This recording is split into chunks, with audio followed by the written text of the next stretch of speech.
జగన్ ప్రతిపక్ష హోదాపై సభలో స్పీకర్ ప్రకటన. కోర్టుకు వెళ్లాలన్న అయ్యన్న పాత్రుడు. అభియోగాలు బెదిరింపులతో జూన్లో తనకు లేఖ రాశానని వెల్లడి.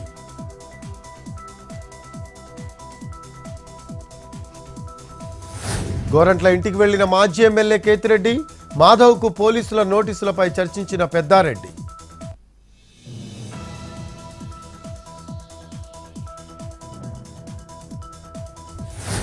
ఫోన్ ట్యాపింగ్ కేసులో కీలక పరిణామం. విదేశాల్లో ఉన్న ఇద్దరు నిందితులపై రెడ్ కార్నర్ నోటీసుకు మార్గం సుగమం.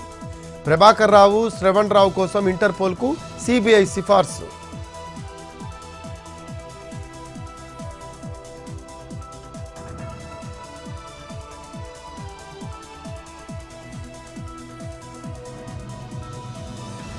పంకజశ్రీ పిటిషన్పై వాళ్ళ ఏపీ హైకోర్టులో విచారణ. ఫిబ్రవరి 10 నుంచి 15 వరకు పడమట పోలీస్ స్టేషన్లో సీసీ ఫుటేజ్ కోరిన వంశీ భార్య.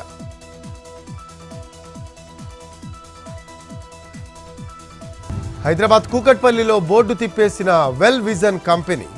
అధిక వడ్డీ ఇప్పిస్తామంటూ ఆశ చూపి 14 కోట్లు స్వాహా. పెట్టిన పెట్టుబడికి ప్రతి నెల ఫ్రిడ్జ్, టీవీలు బోనస్గా ఇస్తామని మోసం. చైర్మన్ కందుల శ్రీనివాస్ అరెస్ట్.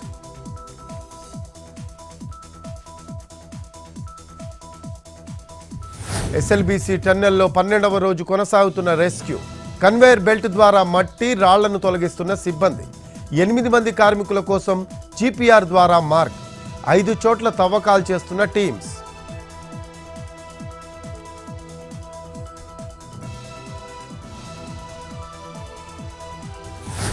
సంగారెడ్డి జిల్లా జహీరాబాద్లో చెడ్డీ గ్యాంగ్ హల్చల్.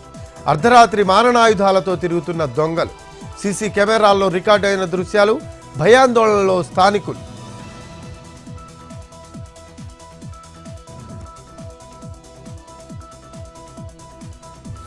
చిత్తూరు కైలాసపురం అడ్డాగా రేషన్ బియ్యం అక్రమ రవాణా. 15 టన్నుల రైస్ స్వాధీనం. 4 కూలీలను విచారిస్తున్న పోలీసులు.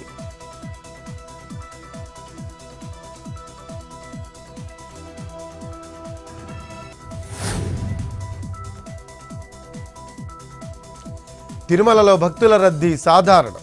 క్యూ కాంప్లెక్స్లలో వేచి ఉండే అవసరం లేకుండా నేరుగా స్వామి దర్శనం. నిన్న శ్రీవారి హుండీ ఆదాయం 3,65,00,000.